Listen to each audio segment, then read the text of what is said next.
जय श्री कृष्ण। मित्रों, मनुष्यों में तो एक दूसरे से बैर होता ही है, लेकिन यह बैर पंछियों में भी होता है।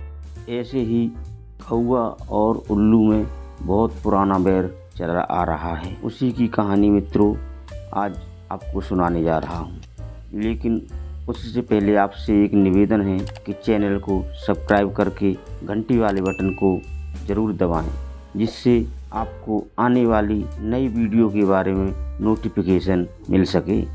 और वीडियो को पूरा देखें और जानें कि कौवे और उल्लू में कैसे बैर हो गया था। एक बार की बात है, एक जंगल में हंस, तोता, बगुला, कोयल, चातक, कबूतर, उल्लू आदि सब पक्षियों ने सभा करके यह सलाह की कि उनका राजा वैनतेय केवल वासुदेव की भक्ति में लगा रहता है, व्याधों से उसकी रक्षा का कोई उपाय नहीं करता, इसलिए पक्षियों का कोई अन्य राजा चुन लिया जाए।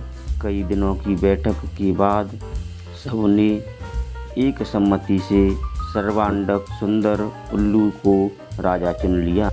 अभिषेक की तैयारियां होने लगीं, विविध तीर्थों से पवित्र जल मंगाया गया, सिंहासन पर रत्न जड़े गए, स्वर्ण घट भरे गए, मंगलक पाठ शुरू हो गया, ब्राह्मणों ने वेद पाठ शुरू कर दिया, नर्तकियों ने नृत्य की तैयारी कर ली।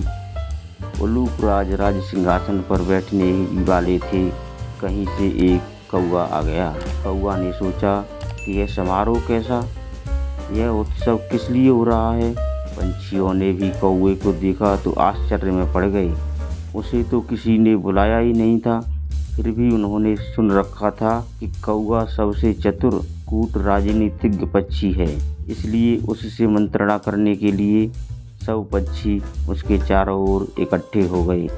उल्लूराज के राज्याभिषेक की बात सुनकर कौवे ने हंसते हुए कहा, यह चुनाव ठीक नहीं हुआ। मोर, हंस, कोयल, सारस, चक्रवाक, शुक आदि सुंदर पक्षियों के रहते दिवांध उल्लू और टेढ़ी नाक वाले अप्रियदर्शी पक्षी को राजा बनाना उचित नहीं है। यह स्वभाव से ही रौद्र है और कटुभाषी है। फिर अभी तो वैनतेय राजा बैठा है, एक बार एक राजा के रहते दूसरे को राज्यासन देना विनाशक है। पृथ्वी पर एक ही सूर्य होता है, वही अपनी आभा से सारे संसार को प्रकाशित कर देता है। एक से अधिक सूर्य होने पर प्रलय हो जाती है। प्रलय में बहुत से सूर्य निकल जाते हैं, उनसे संसार में विपत्ति ही आती है, कल्याण नहीं होता। राजा एक ही होता है, उसके नाम कीर्तन से ही काम बन जाते हैं।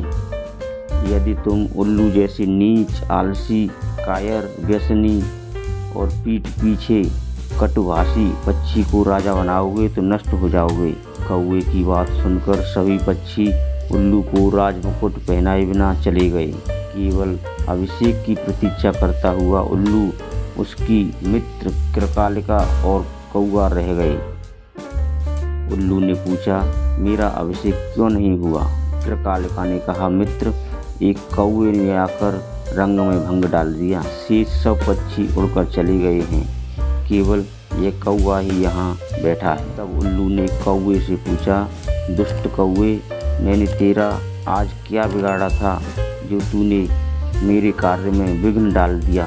आज से तेरा मेरा वंश परंपरागत बैर रहेगा। यह कहकर उल्लू वहाँ से चला गया। कौवा बहुत चिंतित हुआ और वहीं बैठा रहा। उसने सोचा, मैंने अकारण ही उल्लू से बैर मोल ले लिया।